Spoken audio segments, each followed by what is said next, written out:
नमस्कार, अपना हिमाचल देख रहे हैं आप। आपके साथ मैं हूं खुशबू पांडे। अपना हिमाचल में तमाम खबरों की बात होगी, लेकिन इससे पहले कि एक बड़ी जानकारी आपको दे दे। ये बड़ी जानकारी कुल्लू से आ रही है। सैंज घाटी में लगी है भीषण आग। सैंज घाटी के पटहिला गांव का ये पूरा मामला है। हादसा में 8 घर जलकर यहाँ पर राख हो गए हैं। आपको बता दें कि देवता के मंदिर को बचाने की यहाँ पर अभी भी मशक्कत है, वो जारी है। आपको बता दें कि काष्ठकुड़ी शैली के बने थे घर। ये बड़ी जानकारी आपको दे रहे। भीषण अग्निकांड में यहाँ पर झुलसी है सैंज घाटी। ये तस्वीर भी आपके सामने है, किस तरह से बिल्कुल जो ये आग का तांडव देखने को मिल रहा है। ये मकान में किस तरह से भयानक आग लगी है। यहाँ पर राहत बचाव का जो कार्य यहाँ पर चल रहा है। स्थानीय लोगों ने यहाँ पर जो राहत बचाव का कार्य है यहाँ पर शुरू कर दिया है, लेकिन काष्ठकुंडी शैली के बने थे ये घर जो जलकर बिल्कुल यहाँ पर राख हो गई है। सैंज घाटी के पटहिला गांव का ये पूरा मामला, भीषण अग्निकांड, ये आग का तांडव आप देख रहे हैं किस तरह से घर में आग लगी है। देवता के मंदिर को बचाने की जो यहाँ पर कोशिश है वो ग्रामीणों की ओर से यहाँ पर लगातार किया जा रहा है। ये तस्वीर देखिए किस तरह से ये आग का तांडव देखने को मिल रहा है। यहाँ पर पूरी तरह से कई चीजें जलकर खाक हो गई हैं, तो यहाँ पर मकान में भी भीषण आग लगी हुई है। ये कुल्लू की तस्वीर आपको दिखा रहे। देवता के मंदिर को बचाने की जो प्रयास है वो ग्रामीणों की ओर से यहाँ पर किया जा रहा है। ये एक्सक्लूसिव तस्वीर आपके सामने है।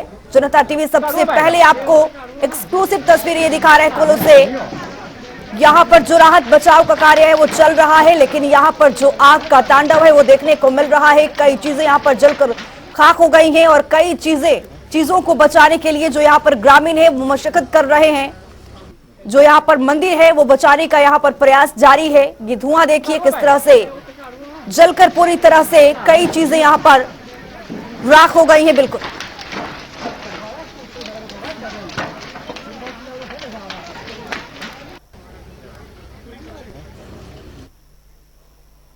एक और बड़ी जानकारी आ रही है, उससे भी आपको अपडेट करवाएंगे। ये बड़ी जानकारी आ रही है, बड़ा अपडेट आपके सामने होगा। शिमला के रामपुर में सड़क हादसा देखा गया है। ये बड़ा सड़क हादसा देखा गया है। एचआरटीसी की बस हुई है हादसे का शिकार। ये बड़ी जानकारी आपको दे रहे। हादसे में 25 यात्रियों की चोटें आई। ब्रेक फेल बताई जा रही है हादसे की वजह। ये तस्वीर भी सामने आपके किस तरह से यहाँ पर शिमला के रामपुर में ये सड़क हादसा हुआ है। एचआरटीसी की बस हादसे की शिकार हुई है। हादसे में 25 यात्रियों की चोटें आई हैं। ब्रेक फेल वजह बताई जा रही है हादसे की। ये बेहद दुखद खबर। तो हमारे साथ राजधानी शिमला से हमारे सहयोगी रॉबिन शर्मा जुड़ चुके हैं। रॉबिन, ये घटना की तस्वीर बिल्कुल दिल दहला देने वाली है। किस तरह से ये सड़क हादसा हुआ है, जनता टीवी सबसे पहले एक्सक्लूसिव तस्वीरें आपको दिखा रहा है। रॉबिन शर्मा जी बिल्कुल, देखिए सुबह करीब 8 बजे के करीब जो ये हादसा पेश आया और रामपुर की तरफ से ये बस आ रही थी और उसी वक्त मुनीश एक जगह पड़ती है, वहां से थोड़ी सी 100 मीटर 200 मीटर की दूरी पर जो है ये हादसे का शिकार हो गई बस। जो अभी तक कारण सामने आए हैं उसमें खास तौर पर बताया जा रहा है कि बस की अचानक ब्रेक फेल हो गई, जिसके बाद जो बस है वो दीवार से जाकर टकरा गई और पलट गई।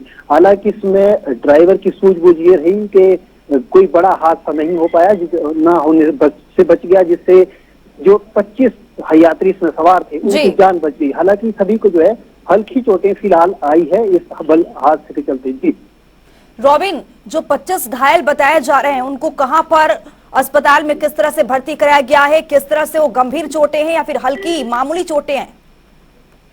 जी बिल्कुल, अभी जो जितने भी यात्री है बताया जा रहा है कि सबको हल्की चोटें हैं, कोई गंभीर चोट से ग्रस्त नहीं है। हालांकि उनको स्थानीय जो अस्पताल है वहां पर फर्स्ट एड के लिए, प्राथमिक उपचार के लिए ले जाया गया है। हालांकि अब यहां से तय होगा कि आने वाले की किसी को गंभीर चोट ना हो।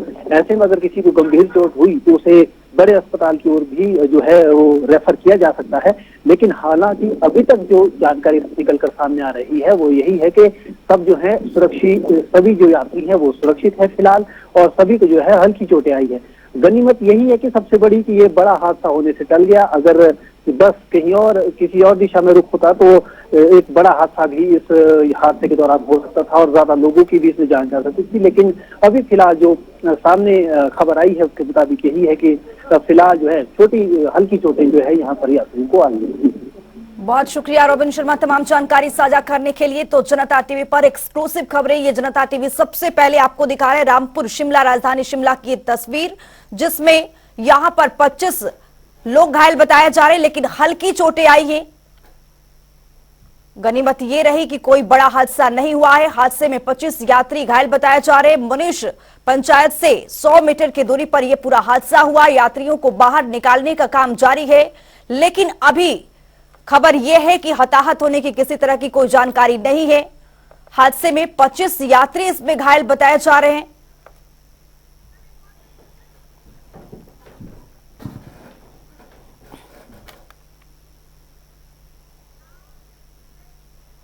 एक और बड़ी जानकारी आ रही है, उससे भी आपको अपडेट करवाएंगे। बागवानी मंत्री जगत सिंह नेगी का एक बयान निकल करके सामने आया है। आपदा में केंद्रीय सहायता पर उन्होंने कटाक्ष किया है। केंद्रीय मदद उनके मुंह में जीरे के सम्मान बताया है। बीजेपी ने 5 साल तक खजाना लूटा है। जगत सिंह नेगी बागवानी मंत्री की ओर से यह बयान निकल करके सामने आया है। उन्होंने कहा है कि जिस तरह से केंद्रीय ये सहायता मिली है वो ऊंट के मुंह में जीरे की तरह है। आपदा में मिले केंद्रीय सहायता पर उनका कटाक्ष देखा गया है बागवानी मंत्री जगत सिंह नेगी का। और केंद्र सरकार से एक बार नहीं, हमारे मुख्यमंत्री जो है लगातार 2 बार उनसे मिले कि हमें तुरंत जो है राहत राशि जारी करें, परंतु उस समय आप देखते हैं कि इस पीरियड में केवल अगस्त के महीने में 200 करोड़ का कुल इन्होंने जो है राहत राशि जारी की, और हमने 10,000 करोड़ का नुकसान का पूरा जो है जो एक मूल्यांकन करके पूरा जो है केंद्र सरकार से मांग की, तो उसके एवज में अभी केवल जो है इन्होंने घोषणाएं की है। अभी तक ये पैसा हमारे पास आया नहीं है।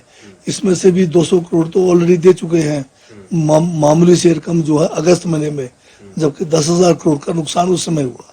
और अब जो अगर घोषणा की भी है तो 400 करोड़ कुल हमारे हिस्से में आ रहा है। 10,000 करोड़ का 600 करोड़ रुपए कुल देना अपने आप में जो है ये ऊंट के मुंह में जीरा है। बीजेपी के राष्ट्रीय अध्यक्ष जेपी नड्डा 16 दिसंबर को बिलासपुर का दौरा करेंगे। 3 राज्यों में जीत के बाद हिमाचल प्रदेश में जेपी नड्डा का ये पहला बड़ा दौरा होगा, जिसके चलते बिलासपुर जिला भाजपा भव्य अभिनंदन समारोह करने जा रही है, जिसमें केंद्रीय खेल मंत्री अनुराग ठाकुर, बीजेपी के प्रदेशाध्यक्ष राजू बिंदल समेत कई गणमान्य नेता शामिल होंगे। वहीं समारोह में 5,000 से अधिक कार्यकर्ता भी भाग लेंगे। भारतीय जनता पार्टी के राष्ट्रीय अध्यक्ष आदरणीय जगत प्रकाश नड्डा जी 16-17 दिसंबर को हिमाचल प्रदेश के दौरे पर रहेंगे। इस दौरान बिलासपुर भारतीय जनता पार्टी ने उनके सम्मान में, उनके स्वागत में अभिनंदन समारोह रखा है,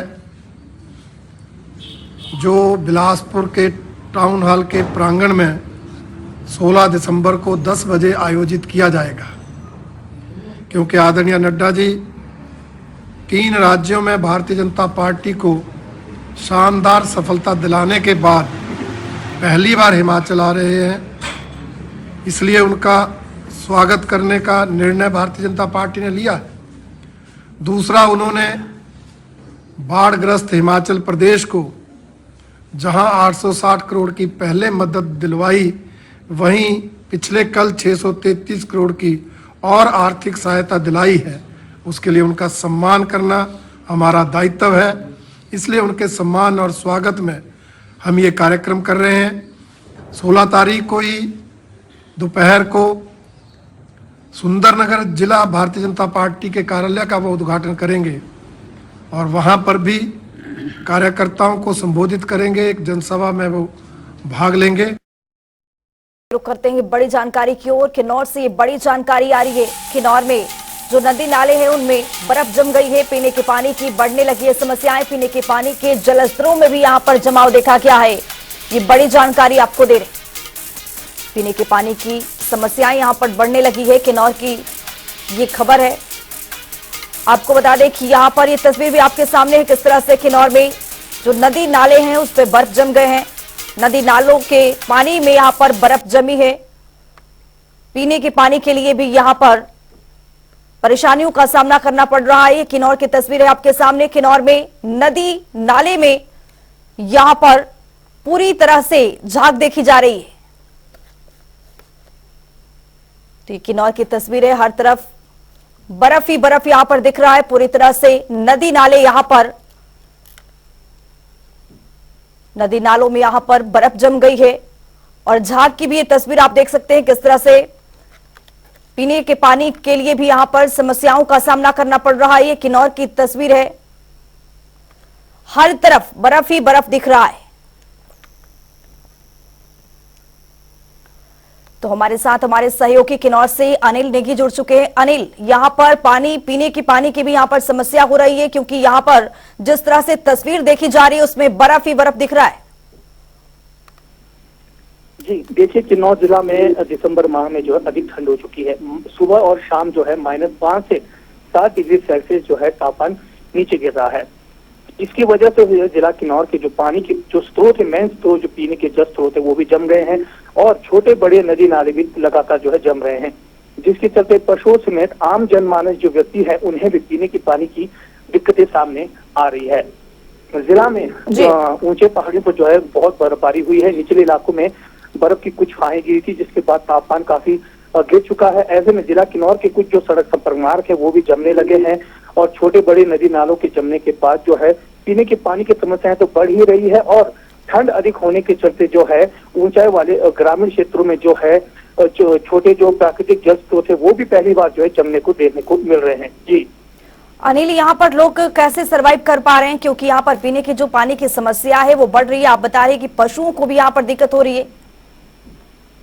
आपको मैं बताना चाहूंगा, कुछ एक प्राकृतिक जो जल स्रोत है ग्रामीण इलाकों में जो सुचारू रूप से चल रहे हैं वो लेकिन कई किलोमीटर दूर है ग्रामीण इलाकों से। तो लोग जो पैदल चलकर या फिर छोटे वाहनों के माध्यम से जो है बर्तनों में जो है पानी भरकर ला रहे हैं। और जो जिला किन्नौर का मुख्यालय रिकांगपिओ, यहाँ पर प्रशासनिक अधिकारियों की वजह से जो है कुछ पानी के जो जल स्रोत है वहां से जोड़े गए हैं और सुबह और शाम को जिला किन्नौर के मुख्यालय रिकांगपिओ में भी पीने के पानी के जो है स्रोत पाइपलाइनें जम रही है, जिसके चलते पीने के पानी की समस्याएं लगातार बनी हुई है। ये जो है इस तरह की समस्याएं जनवरी और फरवरी तक लगातार चलती रहेगी। जी अनिल, जैसा बता रहे हैं कि जनवरी और फरवरी के महीने तक ये चलती रहेंगी, तो क्या सरकार की ओर से इस पर कुछ ध्यान दिया जाता है?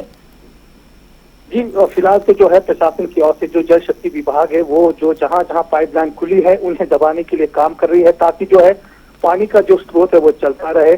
और प्रशासन की ओर से जब आपातकालीन परिस्थिति, खासकर जब अधिक बर्फबारी होती है, तो बड़े बड़े टैंकरों के माध्यम से भी जो है लोगों को पानी देने के लिए जो है काम किया जाता है। जी बहुत शुक्रिया अनिल नेगी तमाम जानकारी साझा करने के लिए। तो यहाँ पर पूरी तरह से नदी नालों में जो बर्फ है वो जमी हुई है। तस्वीर भी आपके सामने, हर तरफ बर्फ का ही नजारा देखने को मिल रहा है।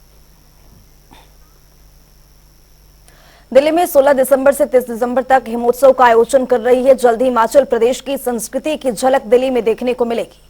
इस हिमोत्सव में हिमाचल प्रदेश की पारंपरिक कला, संस्कृति, परिधान और स्वादिष्ट व्यंजनों का जायका उपलब्ध होगा। कैबिनेट मंत्री हर्षवर्धन चौहान ने इस बारे में जानकारी देते हुए बताया कि हिमाचल के हैंडलूम और हैंडीक्राफ्ट विभाग के जिसका नाम बदलकर हिमक्राफ्ट कर दिया गया है, इस हिमोत्सव में प्रदर्शनी लगाया जाएगा और कला संस्कृति विभाग की ओर से हिमाचली संस्कृति कार्यक्रम भी देखने को मिलेंगे।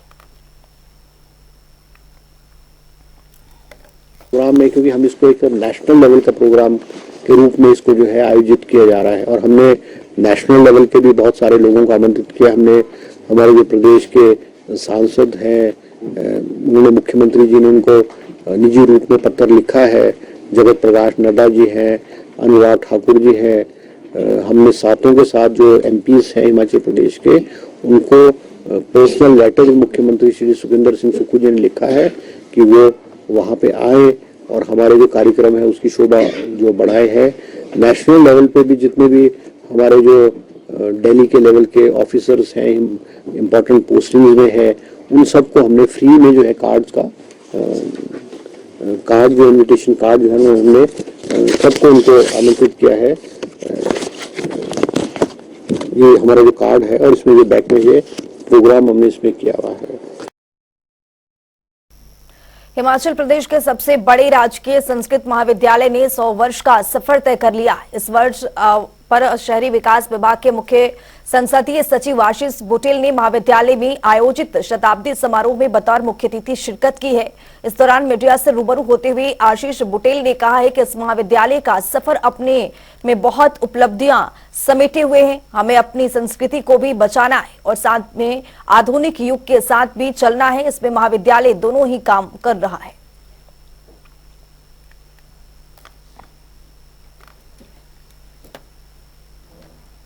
पूरे प्रदेश भर में 8 ऐसे सरकारी कॉलेज हैं, जिनमें से एक ये सुंदरनगर का कॉलेज है और यहाँ पर जो बच्चों की स्ट्रेंथ है वो दिन प्रतिदिन बढ़ रही है। ये एक हर्ष का विषय है और ऐसे कॉलेज जो हैं हमारी संस्कृति और हमारी धरोहर को बचाकर रखने वाले संस्थान हैं और इसके लिए हिमाचल प्रदेश की जो सरकार है, खास करके शिक्षा विभाग, इसके लिए पूर्ण रूप से जिस तरह की भी मदद यहाँ पर हो सकती है उसके लिए काम करेगा। और जैसा मैंने पहले भी कहा कि यहाँ पर जो हमारी सरकार, एक साल जो सरकार को हुआ है, एक बहुत बड़ी हमारी उपलब्धियाँ यहाँ पर संवेदनशील एक सरकार जो बनकर सामने आई है, उसमें शिक्षा के क्षेत्र में बहुत सारा काम हुआ है। शिक्षा के क्षेत्र में छात्र छात्राओं से लेकर जो यहाँ पर टीचर्स हैं, प्रोफेसर्स हैं, उनके लिए भी बहुत बड़े काम इस हमारे एक साल की कार्यकाल में ये हुआ है और मैं समझता हूँ कि आगे भी हम लोग पूर्ण रूप से समर्पित हैं शिक्षा को और बढ़ावा यहाँ पर देने के लिए।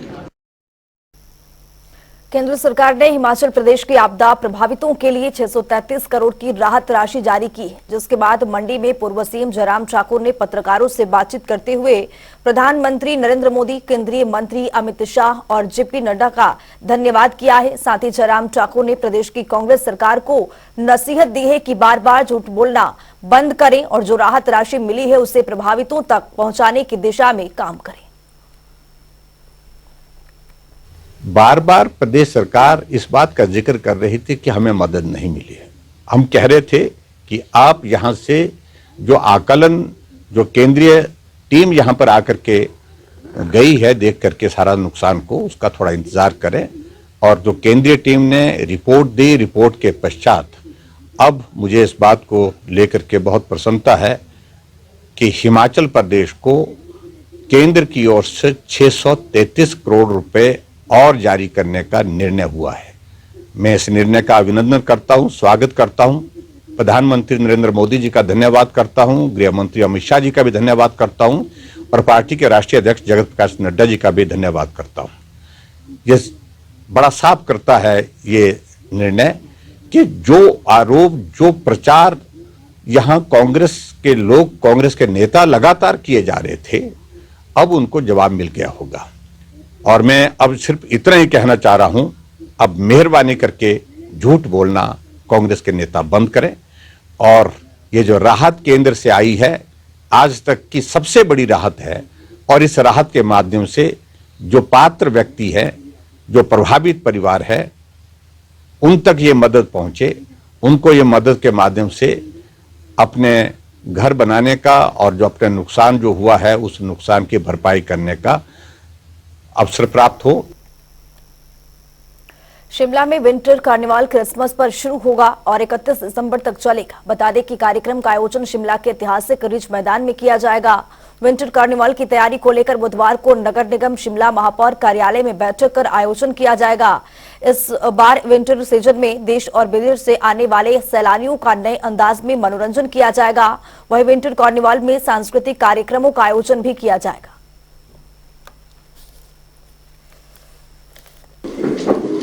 हाँ, देखिए, हमारा एक आज हमारी बैठक थी, अलग अलग डिपार्टमेंट्स की तरफ माननीय मंत्री जी भी आए थे, ग्रामीण विकास मंत्री मनोहर सिंह जी, और टूरिज्म डिपार्टमेंट से, लैंग्वेज और कल्चर डिपार्टमेंट से, पुलिस विभाग से और भाषा में एक अकेडमी से भी 5-6 डिपार्टमेंट्स की जो एक हमने एक विंटर कार्निवल का एक प्रोग्राम बना करने का, उसके विषय में हमने एक बैठक की जिसमें विभिन्न चर्चा है कि किस तरह से हमने ऑर्गेनाइज करना है और क्या क्या इसमें रहेगा। कंबाइंडली एमसी और डिस्ट्रिक्ट एडमिनिस्ट्रेशन की कोलैबोरेशन के साथ हम इस विंटर कार्निवल को करेंगे।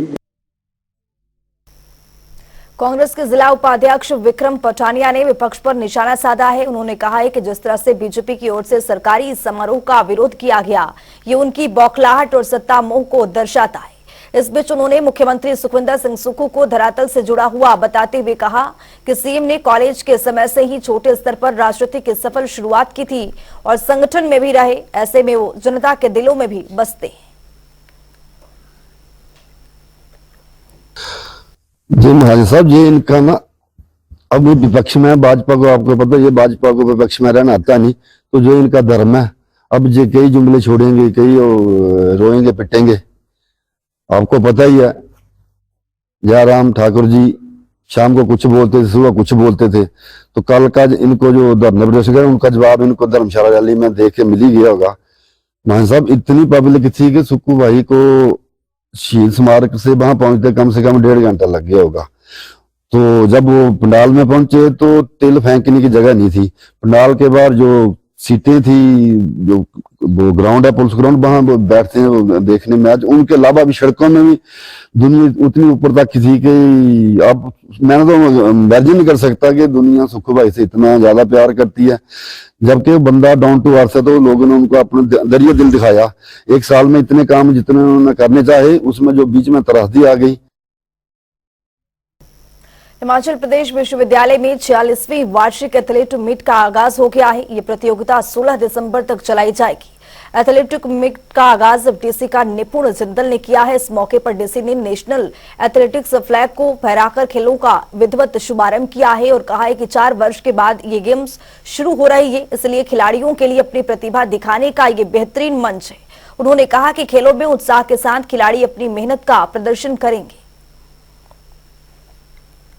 देखिए, पिछले 3-4 वर्ष से जो कोविड काल के दौरान बहुत सारी हमारी जो शैक्षणिक गतिविधियां हैं उन पे एक अंकुश लगा था, उनको एक विराम देना पड़ा था। परंतु आज एक बहुत हर्ष का विषय है कि जो हिमाचल प्रदेश की एथलेटिक मीट है वो धर्मशाला के जो साई ग्राउंड है यहाँ पर आयोजित की गई है और ये 46वीं मीट है। ये लगभग 4 वर्ष के अंतराल के बाद यहाँ पे इसका आयोजन किया गया है और इसमें जो हमारे पूरी स्टेट के लगभग 35 कॉलेजेस हैं, जिसमें जो छात्र हैं वो आज और 3 दिन के लिए, अगले 2 दिन के लिए अपना 15 तारीख तक अपनी जो प्रतिभा है उसको प्रदर्शित करेंगे और आपस में इन सभी कॉलेजेस का, सभी एथलीट्स का जो एक कंपटीशन है यहाँ पे आयोजित किया जाएगा। अपना हिमाचल में मेरे साथ इतना ही। नमस्कार।